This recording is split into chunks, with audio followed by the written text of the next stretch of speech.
बचपन में अध्यात्म सिखाता है कि जीवन को सफल अगर बनाना है तो सबसे पहला चीज मर्यादा को समझना सीखिए।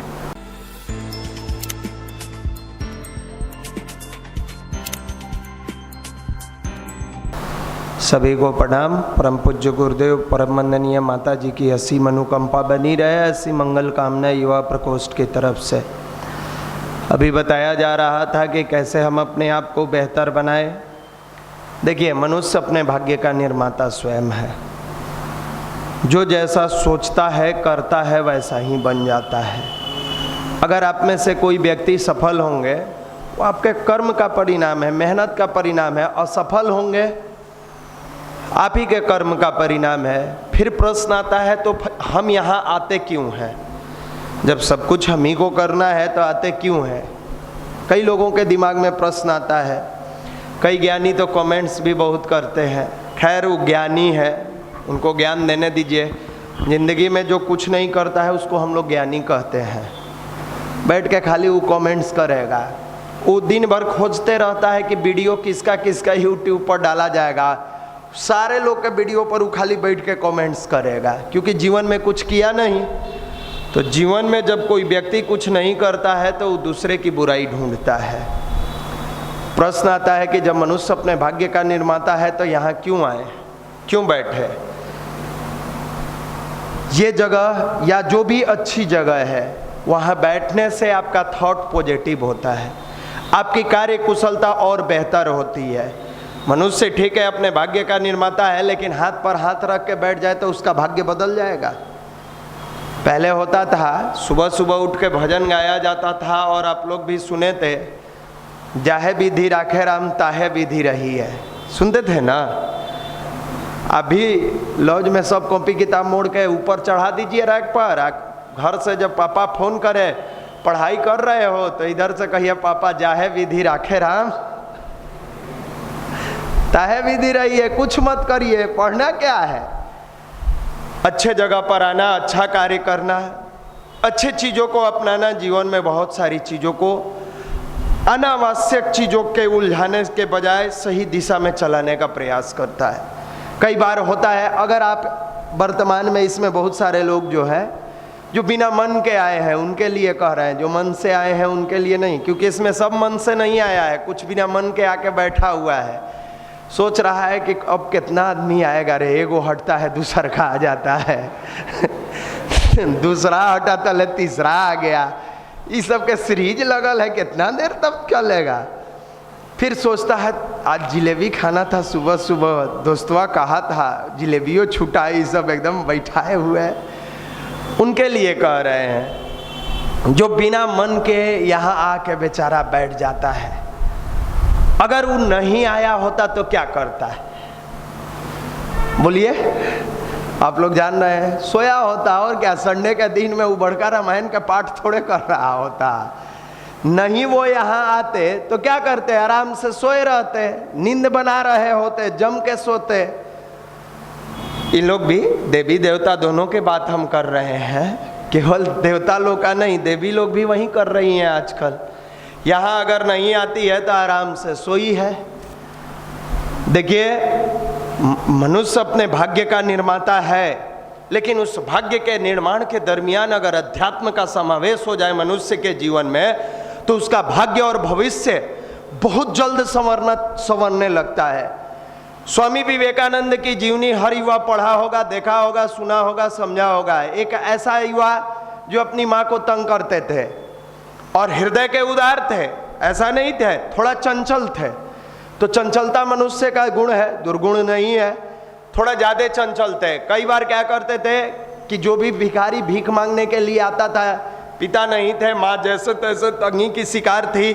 शिकार तंगी के होने के बावजूद कुछ न कुछ वो बेहतर करती थी। विवेकानंद जी बैठे रहते थे, देखते थे माँ नहीं है, जो भी सामान रखा रहता था उठा के भिखारी को दे देते थे। कहते थे लेके भाग जाओ ना तो बड़ी मार खाओगे, मम्मी देखेगी तो। लेके चले जाते थे। कई बार माँ उनकी क्या करती थी कि रूम में ले जाके बंद कर देती थी। जब बंद करती थी तो खिड़की से चिल्लाते थे, अरे आगे क्या मांग रहा है, पीछे आना, पीछे गिराते हैं खिड़की से। उस रूम में माँ की साड़ी तक रखी रहती थी, गिरा के दे देते थे, चंचलता में थे। लेकिन वहीं विवेकानंद जब ठाकुर रामकृष्ण परमहंस के पास जाते हैं, ठाकुर के पास पहुंचते हैं, ठाकुर कौन? गुरु, ईश्वर, जो आपको अंधकार से प्रकाश की तरफ ले चले। वो टीचर नहीं, ट्यूटर नहीं, जो आपको सब्जेक्ट पढ़ा दे, वो गुरु अलग है, उनको आप लोग गुरु बना देते हैं, वो नहीं, वो आपके टीचर है, टीच कर रहे हैं। गुरु जो ठाकुर थे, वो भी विवेकानंद उस समय का ग्रेजुएट नौजवान। आजकल हमारे भाई से पूछिए क्या कर रहे हैं, 2 बार ग्रेजुएशन कर लिए हैं, और महाराज 3-4 बार कर लीजिए, काम में कौन है, ग्रेजुएशन करते रहिए, फिर मौका मिलेगा तो 1-2 बार एमएससी कर लीजिएगा, फिर मिलेगा तो 2-4 बार और एमएससी करके पीएचडी कर लीजिएगा, लगे रहिए।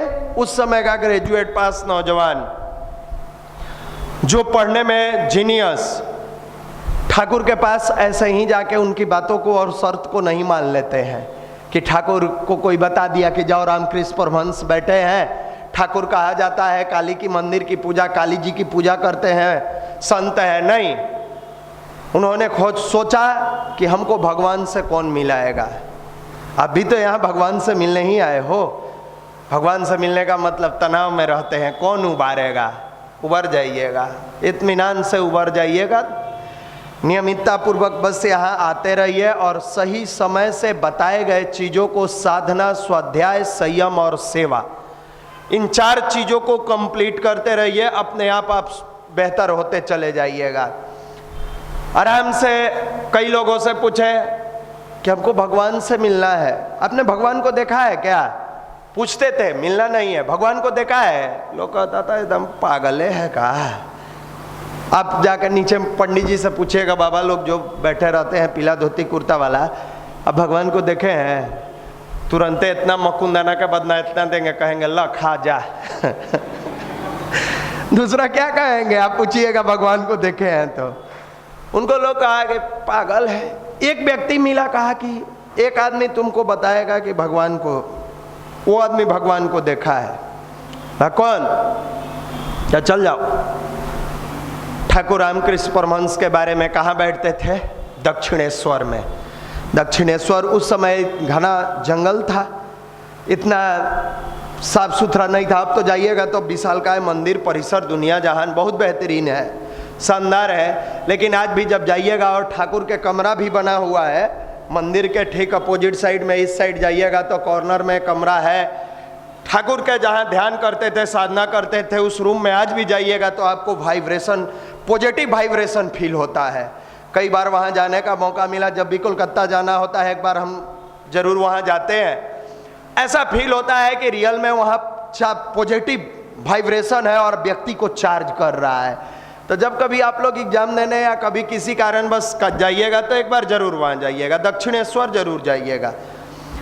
वहाँ गए, जाकर आप देखे, किसी ने बताया कि जाओ वहाँ एक रहते हैं ठाकुर लोग कहता है रामकृष्ण परमहंस, उनसे जाके पूछना, वो बताएंगे वो भगवान से मिले हैं।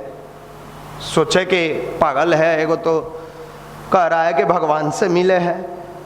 फिर भी विवेकानंद सोचते सोचते जब वहाँ पहुँचते हैं तो देखते हैं कि एक दाढ़ी बढ़ा हुआ पागल टाइप से व्यक्ति बैठा हुआ है।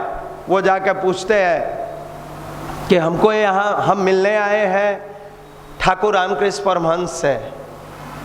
बोले कि बताओ क्या बात है? नहीं, हमको ठाकुर से ही मिलना है। बोले अरे हम ही से बता दोगे तो क्या दिक्कत है? तो स्वयं ठाकुर रामकृष्ण परमहंस थे। वो सोच रहे थे कि बढ़िया जूट जटाधारी, एकदम पूरा, आजकल जो बाबा लोग रहते हैं एकदम बढ़िया से हेयर स्टाइल से लेकर सब कुछ फिट फाट किए हुए, वैसे ही कहे बताओ क्या बात है? कहे ठाकुर से मिलाइए। तो कहे कि अरे ठाकुर हम ही हैं, बोलो ना। पहले विवेकानंद ऊपर से नीचे तक देखते हैं कि पागल आदमी अपना का ठाकुर खाता है। ठाकुर, कोई बात नहीं, बताओ। तो आपने भगवान को देखा है? तो हाँ देखे हैं। देखे हैं? कैसे देखे हैं? जैसे तुमको देख रहे हैं। अब विवेकानंद को लगा कि एगो तो पागल हम जो भगवान को खोजते आए, दूसरा पागल मेरे सामने बैठा है जो कह रहा है कि भगवान को देखे हैं। कहा कि हम कैसे मान ले कि आपको भगवान को देखे हैं? कहा तुम्हारे मानने से क्या होता है? तो मानो नहीं मानो, तुम्हारे मानने से क्या होता है? मत मानो, हम तुमको चिट्ठी लिख के भेजे थे कि नहीं आओ और मेरी बातों को मान लो। उस समय का पढ़ा लिखा नौजवान ये मन में एक धारणा रखते हैं, कोई तो बात है। ये व्यक्ति इतना कॉन्फिडेंस से बोल रहा है, भगवान को देखा हो या न देखा हो, कोई तो बात है इसमें, कुछ तो है। अब कहते हैं अच्छा बताइए, अगर भगवान के पास, भगवान से मिलना हो, ईश्वर से मिलना हो तो क्या करना होगा? कहा कि कुछ नहीं करना है, आपके अंदर भगवान बैठा है, आप अपने आप को बेहतर बनाइए, सब कुछ बेहतर हो जाएगा।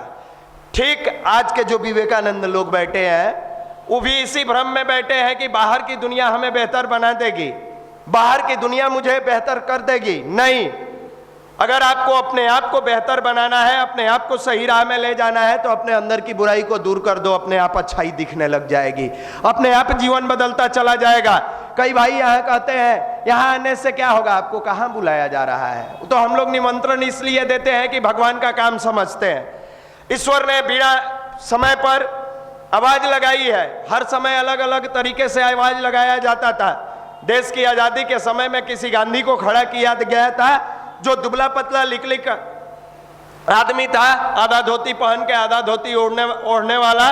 ईश्वर ने उसको माध्यम बनाया और खबर पहुंचवा दिया बड़े बड़े राजघराने में, बड़े बड़े जमींदार परिवार में कि जाके बता दो सारे लोगों को कि देश गुलाम है, अब इन लोगों की महती आवश्यकता है, आए और देश की आजादी में अपना योगदान दे दे। बहुत सारे लोग नहीं सुने, कहे कि है कौन पगला गांधी, वही जो आधा धोती पहनता है, आधा धोती ओढ़ता है, कौन युवा मंडल जो संडे के आता है, सब भाषण देता है, वहां क्यों जाएंगे हम, हमारा समय बर्बाद हो जाता है। आज तक तो आबाद करके गोल्ड मेडल ले लिए हैं।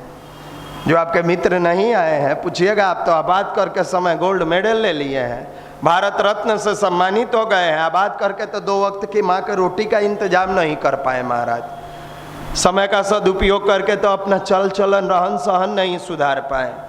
समय का तो सदुपयोग करके सिंपल चिंतन चरित्र व्यवहार को पारदर्शी नहीं बनाए। कब चरित्र गिरता है कब उठता है वो ईश्वर मालिक है। कहला पोल खोलवाइएगा है, खून का रिश्ता जो रग रग में दौड़ रहा है, माँ बाप का खून, उस खून के रिश्ता का तो धजिया उड़ा दिया है।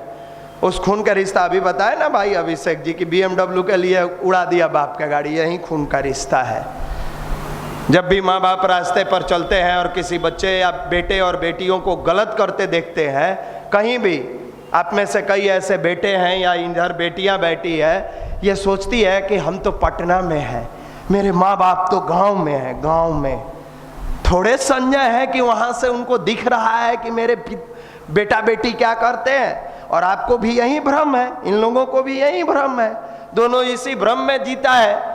जबकि वही बाप जब अपनी शहर में कहीं जाता है, किसी बेटे को या बेटियों को गलत करते देखता है, तो मन में लगता है कहीं मेरा बेटा तो ऐसा नहीं करता होगा, मेरी बेटी तो ऐसी नहीं करती होगी। फिर मन ही मन कहता है ना ना, मेरा परवरिश ऐसा थोड़े है जो मेरा बेटा ऐसा करेगा, मेरी परवरिश ऐसी थोड़ी है जो मेरी बेटी करेगी। देखो उस बाप को कितना विश्वास है अपने लाडले और लाडली पर, कितना विश्वास है। और दुर्भाग्य ये लाडला और लाडली जो अपने बाप के विश्वास का अपने हाथों से छलनी करके उनका धजिया उड़ा देता है, इज्जत का गर्दा उड़ा देता है। फिर अगर थोड़ा मन मायूस होता है तो जाकर अपनी पत्नी से कहते हैं आज गए थे बाजार, आपका जो भी होम टाउन हो, छपरा हो, सिवान हो, गोपालगंज हो, बक्सर हो, आरा हो, भगवा हो, वैशाली हो, भागलपुर, सहरसा, पूर्णिया, मोतिहारी, जो भी जिला हो, वहां अपने होम टाउन में जाकर देखते हैं। फिर मन भारी होता है, आके पत्नी से बातों को शेयर करते हैं। सुनती हो बेटी को तो पढ़ने भेज दिए हैं, लेकिन देखे थे आजकल के लड़का लड़की का चाल चलन सही नहीं लगता है। या बेटा को लड़का को देखे होते, लड़का को बेटा को तो भेजे हैं, लेकिन देख रहे थे रोड के किनारे एकदम सिगरेट का धुआं उड़ा रहा था, लड़की के साथ घूम रहा था, अच्छा नहीं लगता है। पत्नी से कहता है आके पति अपने औलाद के लिए, माँ कहती है मुझे अपने दूध पर भरोसा है, माँ का इतना भाव है, इतना प्यार है, इतना समर्पण है। अरे काहे मायूस होते हैं, वो किसी का बेटा है, मुझे अपने दूध पर भरोसा है। क्या माँ के दूध का कर्ज उतार तो नहीं सकते, ऋण उतार तो नहीं सकते, लेकिन उसके दूध का जो कर्ज हमारे ऊपर है, जो इतना बड़ा एहसान है, उसके बदले क्या हम चरित्रहीन बन रहे हैं? जिसकी माँ इस बात से अपने पति को समझाते हुए गर्व करती है कि मेरे दूध पर भरोसा है, मेरा बेटा और बेटी गलत नहीं कर सकता, तो आखिर जो गलत कर रहा है वो किस माँ का बेटा बेटी है? बहुत बड़ा प्रश्न है आप सबके लिए। वो किसका औलाद है जो इस पटना में इस तरह के घिनौने कामों में लिप्त है? मेरे मित्र, यहाँ बुलाने का बस वही उद्देश्य है। हर घर का विवेकानंद, हर घर के बेटे, हर घर की बेटियां इस भाव से इस पटना में आए हैं कि हे माँ, 4 दिन ही सही तेरी उंगली पकड़कर मैंने अगर चला है, बुढ़ापे में तेरे पैर लड़खड़ाएंगे तो तुझे कंधा का सहारा देके मैं चलाऊंगा, मैं चलाऊंगी। जैसे तूने मुझे बचपन में गिरने से बचाया है, मैं बुढ़ापे में गिरने से बचाऊंगी। ये उम्मीद लेकर आ पाए, ये पावर लेकर आए हैं, लेकिन दुर्भाग्य समझ में नहीं आता है। विवेकानंद जी को भी समझ में नहीं आता था, लेकिन जब वही गुरु, कलम वाले नहीं, शिक्षक नहीं, व्यवहार से व्यवहार को बदलने वाले गुरु, अंधकार से प्रकाश की तरफ लाने वाले गुरु, भटकों को राह दिखाने वाले गुरु। गुरु किसे कहते हैं? जो अनपढ़ गंवार व्यक्ति, अंगूठा छाप व्यक्ति, अपने जीवन में कुछ नहीं जानता था और रामकृष्ण परमहंस बनते हैं और नरेंद्र को संवारते हैं। विवेकानंद जन्म से नहीं थे, नरेंद्र थे, नरेंद्र को संवारते हैं। और जब वो मुरैठा बांध के नौजवान जाता है पश्चिमी सभ्यता के युवाओं के बीच में, फैशन परस्ती की दुनिया के लोगों के बीच में, और लोग पूछते हैं उन्हें क्या करने आए हैं? भारत की संस्कृति को बताने आए हैं। मजाक उड़ाते हैं, जिसको कपड़ा पहनने का ढंग नहीं, वो क्या भारत की संस्कृति को बताएगा? वो भी जवाब देते हैं, आपके यहाँ वो दर्जी आपकी संस्कृति सिखाता है, जिसको कपड़ा खरीद के दे दो और जैसा कहो चाहो ऐसा कपड़ा सिलवा लो। मेरे यहाँ की संस्कार और संस्कृति अध्यात्म सिखाती है। और पूरे अमेरिका के धर्म सभा सम्मेलन में शिकागो में पूरी दुनिया को नतमस्तक कर दिए कौन? एक साधारण सा नरेंद्र, जिसको अनपढ़ गंवार व्यक्ति रामकृष्ण परमहंस मिलता है। गुरु किसको कहते हैं आप समझिए। और वो मिलते हैं, मिलने के बाद जब उनको बताते हैं धिक बलम क्षत्रिय बलम ब्रह्म तेजो बलम बलम, धिक्कार है इस भौतिकवादी दुनिया के सुख सुविधा का। एक बार मनुष्य अगर अध्यात्म के सहारे अपने जीवन को जोड़ता है तो साधारण गडेरिया का लड़का शिवाजी बन जाता है। नास्तिक नरेंद्र विवेकानंद बनते हैं, पेपर बेचने वाला व्यक्ति कलाम बनते हैं, पंप पर तेल देने वाला अंबानी बनते हैं, अर्धनग्न फकीर गांधी बनते हैं, दलित का बेटा अम्बेडकर बनते हैं, चौथा पास व्यक्ति पंडित श्री राम शर्मा आचार्य बनते हैं, तो साधारण सा किसान का बेटा पदाधिकारी बनकर लौटेगा। इतनी ताकत इस अध्यात्म में है। समझ में आए तब ना। समझ में तो आता है भोजपुरी गाना, समझ में आता है अश्लील गाना, समझ में आता है वर्गल की बातें, समझ में आता है गर्मी में बैठ के टाइम पास करना, समझ में आता है एक लड़की नंबर दे देती जीवन का उद्धार हो जाता। जा कमीना, इसी के लिए बाप पैदा किया है। इन लोगों को तो कुछ नहीं कहेंगे, रोने लगेगी, यहीं रोने लगेगी टुप टुप टुप टुप। हमेशा ही लोग के आंख में गंगा जमुना भरा रहता है। लेकिन आप लोग तो बेशरम हो गए हैं ना। शर्म किया कीजिए महाराज। इसलिए माँ बाप नहीं भेजा है आपको। बैठ के खाली पटना में कहानी बनाते हैं, खाली टाइम पास। फलाने ऐसे कर दिए, फलाने वैसे कर दिए, ये खराब है, वो बेकार है। आप कौन सकार है? आप कौन बड़का तीर मार लिए हैं जो आपका इतिहास पढ़ा दें हम लोग? क्या किए हैं? कुछ नहीं किया है, टाइम पास कर रहे हैं पटना में बैठ के। एगो कहानी का योजना बनाएगा, 3 दिन 4 दिन 5 दिन मंथन करता है। माफ करिए मेरे मित्र, यही अध्यात्म की आवश्यकता है। ईश्वर का दर्शन का मतलब क्या? भगवान आके सामने दर्शन दे देंगे? ईश्वर का दर्शन का मतलब होता है कि जिसके चिंतन चरित्र और व्यवहार शानदार हो जाए, मतलब वो भगवान का हर दिन प्यारा है, हर दिन प्रार्थना में दर्शन करेगा। भगवान का दर्शन का मतलब क्या? लोगों का मतलब भगवान का दर्शन मतलब गांव में भी लोग सोचते हैं क्या है भगवान का दर्शन? काली जी आके खड़ी हो जाए और कहे कुछ मत करो, हाथ पे हाथ रखे रहो, रोज रोटी दाल सब्जी दे देंगे, खा लेना, निकाल लेना। धन्य है महाराज। आप समझिए तो कि ये कर्म फल का सिद्धांत क्या है, फॉर्मूला क्या है। आप यहाँ आते क्यों हैं? जो 4 फॉर्मूला हम लोग सिखाते हैं, साधना, स्वाध्याय, संयम, सेवा। साधना का मतलब बैठ के माला जपना नहीं है। साधना का मतलब अपने आप को साधो, अपने आप को पवित्र बनाओ, बेहतर बनाओ। मेडिटेशन मतलब मेडिटेट करो, कंसंट्रेट करो, अपने आप को अपलिफ्ट करो। पूरे भाव से जब ईश्वर के पास बैठते हैं तो मन में थोड़ी सी चंचलता आती है। 2 मिनट चंचल रहने के बाद अगर प्रयास करिएगा तो मन स्थिर होगा। लेकिन स्थिर करने के लिए अपने आप को समझाना होगा कि हे मन, तुम दुनिया की सारी चंचलता में दिन भर उलझे रहते हो, कम से कम मेरे इष्ट, मेरे मालिक, मेरे गुरु, मेरे ईश्वर के पास बैठे हैं, मुझे चैन से रहने दो, मुझे यहाँ बेचैन मत करो। और बैठते हुए उस गुरु के पैरों का, चरणों का ध्यान करते हुए, भाव करते हुए ऐसा महसूस कीजिए कि साक्षात गुरुदेव माता जी आपके सामने बैठे हैं, उनके चरण कमल आपके सामने हैं, पूरे हाथ जोड़ के सिर झुका के साष्टांग नमस्कार कर रहे हैं। और वंदनीय माता जी सिर को सहला रही है, गुरुदेव सिर को सहला रहे हैं। और पूरी भाव करते हुए अपने मन ही मन गुनगुनाइए कि न मैं रहूं न मेरी आरजू रहे, बस तू रहे, तेरी आरजू रहे। ये भाव जब मन में जागृत होता है तो धीरे धीरे धीरे धीरे भावनाएं पवित्र होती है। और भावनाएं जब पवित्र होने लगे, लंबी गहरी सांस 11 बार खींचेंगे, रोकेंगे, छोड़ेंगे, खींचेंगे, रोकेंगे, छोड़ेंगे। शरीर को शांत बनाते बनाते मन में ये भाव करेंगे, हे ईश्वर, हे मालिक, मेरा कुछ नहीं है, जो दिया है वो आपका है। यहां तक कि ये तन, ये मन, ये शरीर, ये ब्रह्मांड, सब कुछ आपका है। बस आपके शरण में आया हूं, मुझे सही दिशा दिखाना।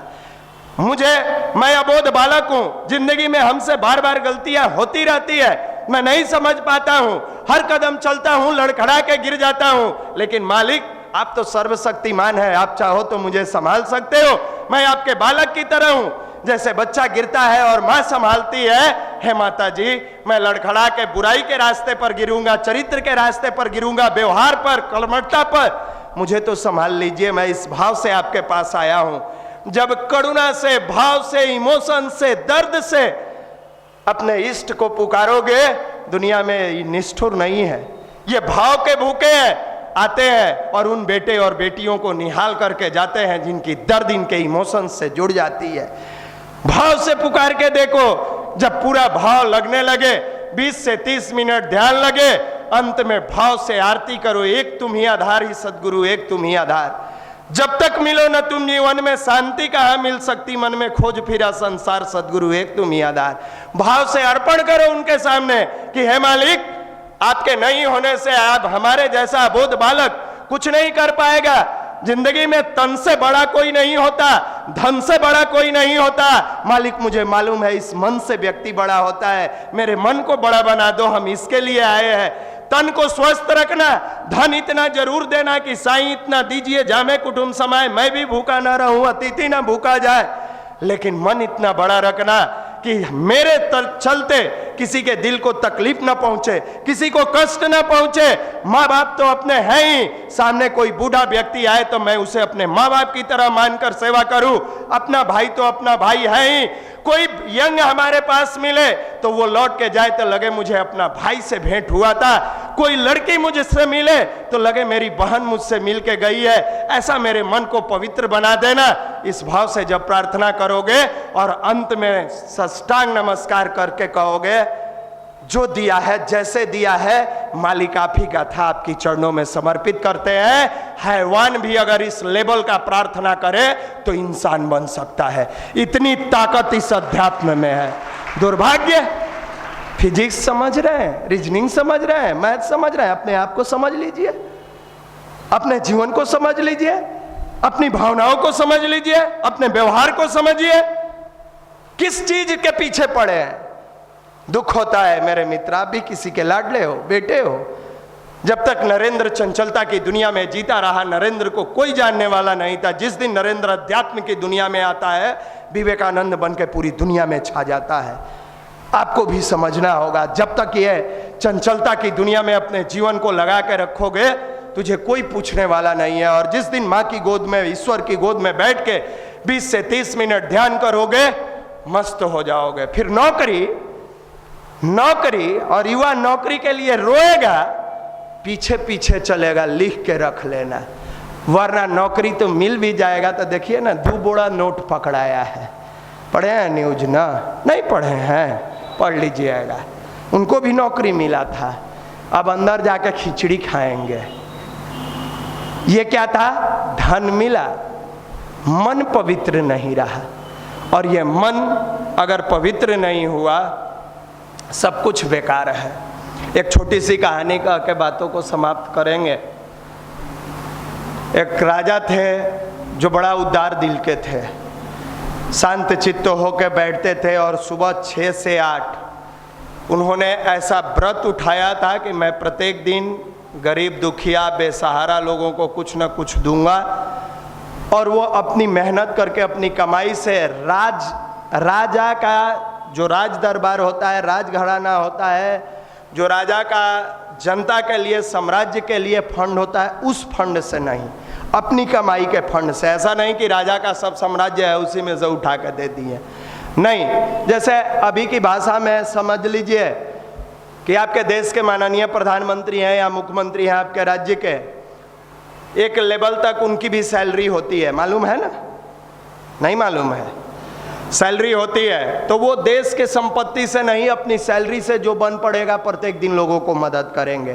तो राजा ने भी तय किया कि जो हमारा उचित मुआवजा रहता है उस मुआवजे से हम प्रत्येक दिन रखेंगे नहीं, जनता का सेवा करेंगे, गरीबों की सेवा करेंगे। सुबह 6 बजे उस व्रत के साथ बैठते थे, घड़ी दे के 8 बजे तक उस व्रत का पालन जो भी बन पड़ता था जैसे सेवा करते थे। उन्हीं के राज दरबार में, राजघराने में, राजा के साम्राज्य में एक ऐसा व्यक्ति था जो शरीर से पूरा दिव्यांग था, कुछ कर नहीं सकता था। डेली आता था और राजा से मांग के ले जाता था। वो भी राजा से उतना ही लेता था जितना उसका एक दिन का काम चल जाए। वो भी राजा से ऐसा नहीं कि आज दे दीजिए भरपूर, हम कल नहीं आएंगे, नहीं। वो भी कहता था मालिक उतना ही दीजिए जितना मैं आज का मेरा काम चल जाए। उतना लेके आते थे, काम चलाते थे, लौट के जाते थे। एक दिन के बाद उस बेचारे दिव्यांग व्यक्ति की तबीयत बिगड़ गई। अब उस तबीयत बिगड़ने में अपने जो कुटिया था, झोपड़ी था, उस झोपड़ी में सोच रहा था जाऊं कि नहीं जाऊं, राजा के पास जाऊं। शरीर अलाउ नहीं कर रहा था, तबीयत खराब था, मन बेचैन हो रहा था, सोच रहा था क्या करे, कैसे करे, मन तो कर नहीं रहा है। फिर अंदर वाला मन कह रहा था कि तबीयत खराब है, अगर भोजन आज नहीं मिला, व्यवस्था नहीं हुआ तो फिर कल तो उठने लायक नहीं रहेंगे। यही सोचने के दरमियान थोड़ा सा लेट होता है, फिर भी निकलता है। 8 बजने में 1.5 मिनट बाकी रहता है, राजा तड़पने लगता है, क्योंकि राजा को मालूम था कि वो कुछ कर नहीं सकता है। वो आता था मेरे यहाँ और आकर लेके जाता था, भरपेट भोजन कर लेता था। मेरा संकल्प है 8 बजे मैं उठ जाऊंगा, संकल्प टूट जाएगा, उसके बाद मैं उसको कुछ दे नहीं सकता हूं। 1.5 मिनट पहले से राजा छटपटाने लगा। 30 सेकेंड बचा तो राजा एकदम बेचैन होकर दूर दूर तक देख रहा है, वो व्यक्ति नहीं दिख रहा है। समय समाप्त होता है, राजा अंदर से छटपटा रहा है। वो व्यक्ति तब तक समय समाप्ति के बाद राजा कुछ लोगों से बातचीत कर रहे होते हैं, धीरे धीरे आते दिखता है। अब राजा की व्याकुलता और बढ़ जाती है। सोचते हैं बाप रे, अब तो आ गया, मेरा व्रत टूट जाएगा, देंगे तो कुछ नहीं, इसको लौटाए तो कैसे लौटाए। और ये मन में अभी चल रहा है, तब तक वो और करीब आते जा रहा है और नजदीक आते जा रहा है। राजा को कुछ समझ में नहीं आया। जहां राजा बैठे थे जैसे ही उसके करीब में आता है, राजा को अब समझ में नहीं आया। अपना राजगद्दी छोड़ते हैं, उठ के जाके उस दिव्यांग को सीने से लगा लेते हैं। लगा के पीठ सहलाते हुए कहते हैं आज तूने इतना देर क्यों कर दिया, मेरे पास देने के लिए कुछ नहीं है, मैं क्या दूं, कैसे दूं, मेरी आत्मा तड़प रही है। और सीने से लगा के उसका पीठ सहला रहे हैं। और वो दिव्यांग व्यक्ति कस के राजा को बाह में पकड़ के और हिचकी ले लेके रो रहा है। राजा कह रहे हैं क्यों रो रहे हो, भूख लग गई है? कहा साहब अनाज तो ये दिव्यांग, ये भिखारी कहीं से मांग के खा लेगा, किसी के आगे हाथ पसारेगा, कोई दे देगा। आज आपने जो मुझे दिया, मैं बरसों से तड़पता रह रहा था। जिस दिन से मेरे परिवार वाले मुझे छोड़ दिए कि ये दिव्यांग है, कुछ नहीं करेगा, धिक्कार के भगा दिए, उस दिन से रोटी तो मुझे हर जगह मिल जा रही थी, लेकिन कोई सीने से लगा के मुझे प्यार देता है, ये नहीं मिल पा रहा था, आज तो मुझे पूरी दुनिया आपने दे दिया। इसको अध्यात्म कहते हैं, इसको ताकत कहते हैं और इसको शक्ति कहते हैं। कहा है कि रोटी तो कहीं मिल जाती, आज एक राजा के सीना से जो प्यार मिला है इस दिव्यांग को, मैं इसके लिए बरसों से तड़प रहा था। रोटी तो आपके माँ बाप अपने बुढ़ापे में मेहनत करके मजदूरी करके कहीं से खा लेंगे।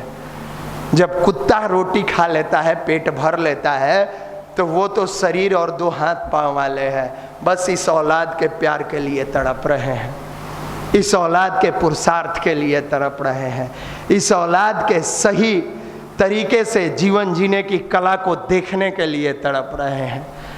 ये जो नए फैशन परस्ती की दुनिया के आप जादूगर बने हैं ना, बर्बाद हो जाइएगा। और आप लोगों से भी निवेदन है, बचपन में अध्यात्म सिखाता है कि जीवन को सफल अगर बनाना है तो सबसे पहला चीज मर्यादा को समझना सीखिए। और मर्यादा, लड़की जब जन्म लेती है तो उसको बच्ची कहा जाता है, दुनिया के मोह माया से बची रहती है। बड़ी होती है तो लड़की कहा जाता है, लड़ती है अपने हक के लिए, लड़ती है पिता से, भैया के लिए ये किए, मेरे लिए नहीं करिएगा, भैया को पटना पढ़ाइएगा, हमको नहीं, लड़ती है, लड़की कहा जाता है। हार्मोन चेंजिंग के बाद कन्या कहा जाता है, बहुत बड़ा हमारा अध्यात्म उपाधि देता है, कन्या यानी कर न्याय, गलत मत करना कभी, न्याय कर, घर का, परिवार का मान मर्यादा प्रतिष्ठा सब कुछ, बेटा है या बेटी है तुम ही लोग हो, तो कन्या दिया गया, कर न्याय, तब वो पत्नी बनती है। और जब वही पत्नी बनती है तो पतित पति को भी पावन बनाती है, उसके पास इतना पावर होता है। जब अध्यात्म शक्ति में जाता है, आपने देखा होगा सती अनसुईया की कहानी, नहीं देखे हैं तो देख लीजिएगा। सूर्य के रथ को रोक दी थी कि पति को जिंदा करिएगा तब उद्यमान होने देंगे, वरना नहीं। इसको कहते हैं, वो ऐसी पत्नी पतित होने से पति को बचाती है। और तब जब उसके गर्भ से संतान की उत्पत्ति होती है तो उसी के बारे में कहा गया है, नारी निंदा न करे, नारी नर की खान, नारी से नर होते हैं ध्रुव प्रहलाद समान। वैसे ही नारी अपने घर से, गर्भ से ध्रुव, प्रहलाद, अभिमन्यु, विवेकानंद, भगत सिंह, चंद्रशेखर आजाद, सुभाष चंद्र बोस, एपीजे अब्दुल कलाम, ऐसे सरीके औलादों को पैदा करती है जो देश का नहीं, राष्ट्र का नहीं, पूरे ब्रह्मांड का नाम गौरव से ऊंचा कर देते हैं। तो आप दुनिया में पूजनीय, सम्माननीय, नतमस्तक करने वाली देवी के रूप में आई है। आप अपनी मर्यादा को जरूर समझिए, क्योंकि आपकी मर्यादा माँ की ममता और पिता के पुरुषार्थ दोनों से जुड़ी हुई मर्यादा है। अगर ये मर्यादा टूटता है तो पूरे धरती के लोगों को रोने आता है, क्योंकि आप जननी है, आप ही से ये दुनिया है, आप ही से ये सृष्टि है, आप ही से ये नर है, इसी नर का आप ही से आया। और आप अगर अपनी मर्यादा को भूल जाइएगा तो फिर हम लोगों का क्या होगा। इसलिए आप आते हैं यहाँ, हर समय माँ गायत्री का आंचल इस भाव से पकड़ के, माँ की ममता के बीच में अगर बेटियां उनसे प्यार मांगती है तो बेटों से अधिक माँ बेटी से प्यार करती है, बेटों से अधिक पिता का प्यार बेटी को मिलता है। आप अगर भाव से गुरुदेव के पास कहते हैं, हे गुरुदेव मुझे भटकाव से बचाइए, अवश्य बचिएगा, हे गुरुदेव मुझे सही राह पर चलाइए, अवश्य चलाएंगे। मांग कर तो देखिए, मांगता है गूगल देवता से, भोजपुरी गाना दे दीजिए, ले लीजिए, पहले से तो गिरे हुए हैं और गिर जाइए, उठाने वाला तो कोई है नहीं। और नहीं तो मांगती है, हेयर स्टाइल को कैसे संवारें।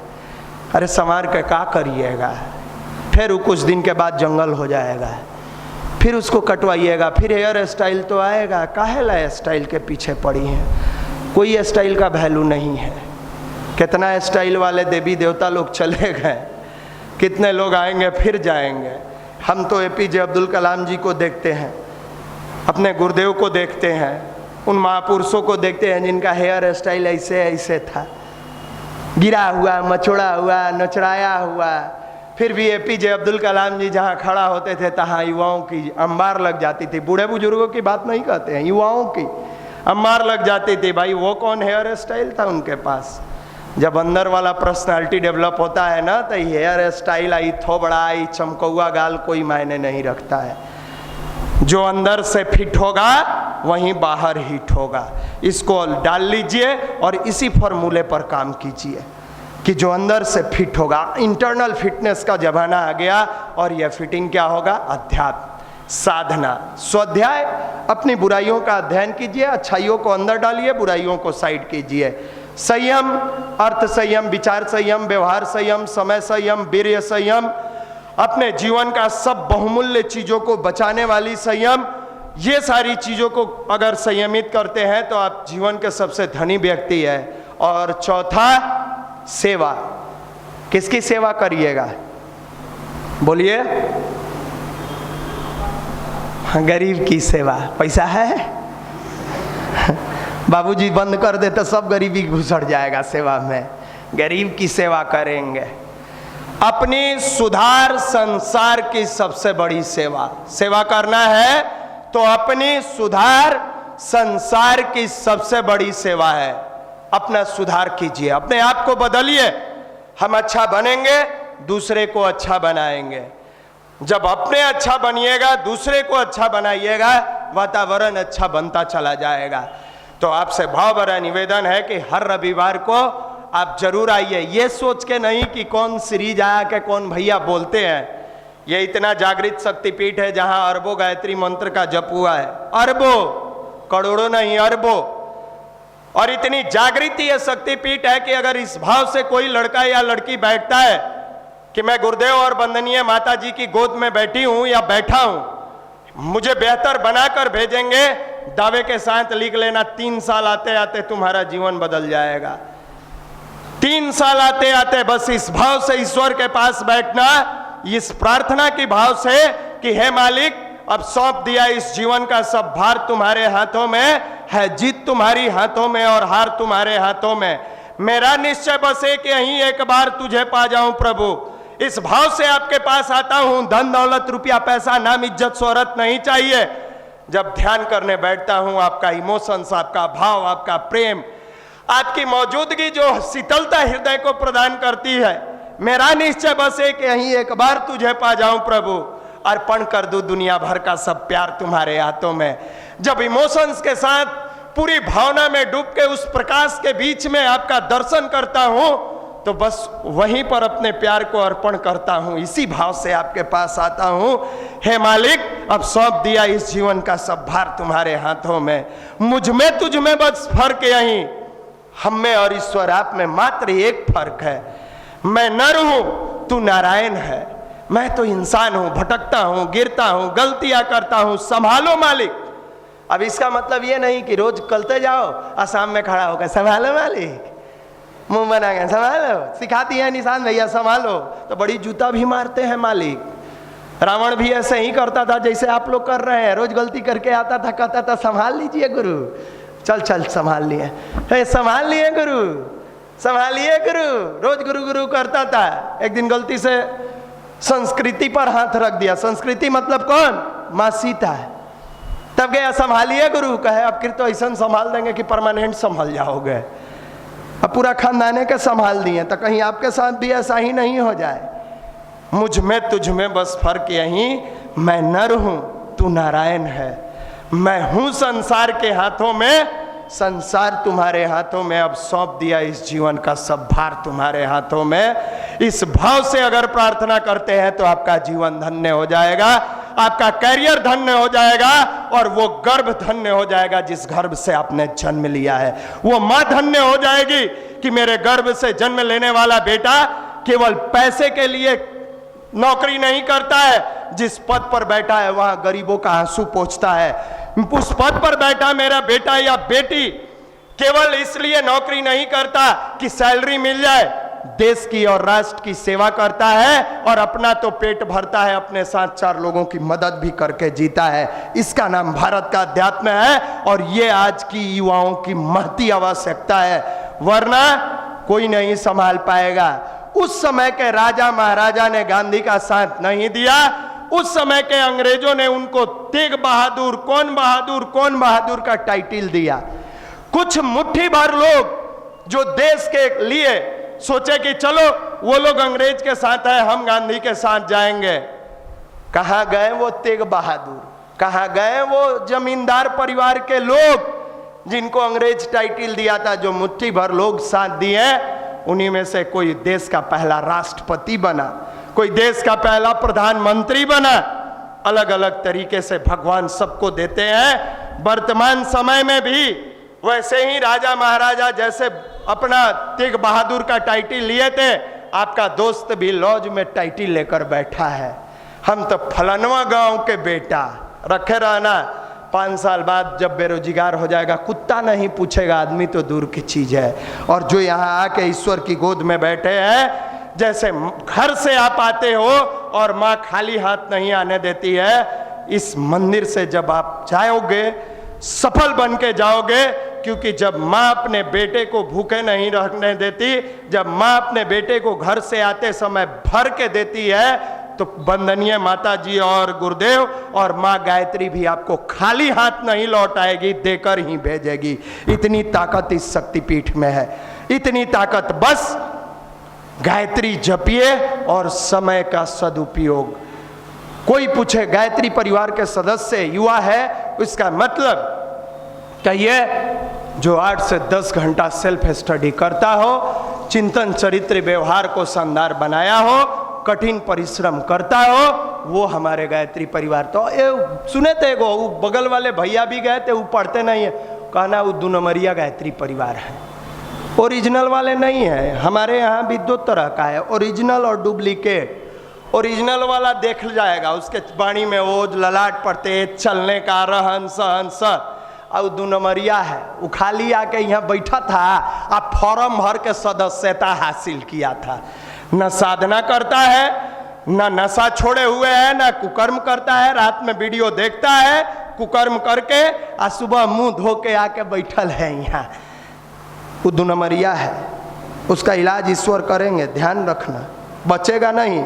महाकाल के चक्र चले हैं, सभी बदल जाएंगे, जो नहीं बदल पाएंगे अपने आप कुचल जाएंगे। ये प्रकृति किसी को माफ नहीं करेगी, नहीं करेगी, लिख के रख लेना। बाद में छटपटाओगे कि क्या हो गया, जो बोए थे वो काट रहे हैं, कुछ नहीं हुआ है। इसी का नाम अध्यात्म है। अब आपसे भाव भरा निवेदन है, बड़ा प्यार से आपके गार्जियन भेजे हैं, अच्छा बनिए। हम लोगों का कोई उद्देश्य नहीं होता है, आप सैलरी हम लोगों को थोड़े दीजिएगा, अब बापो माई के नहीं दीजिएगा, वो तो जितना दिन कुंवारा है उतना दिन बाप माई का दीजिएगा। जिस दिन नैकी माई आ जाएगी भुला जाइएगा पुरनकी माई के, कहिएगा उसी को तमेव माता अच्छा पिता तमेव, तुम ही सब कुछ हो, तो बूढ़ा बूढ़ी है। अच्छा कोई बात नहीं, चलिए बहुत बहुत धन्यवाद।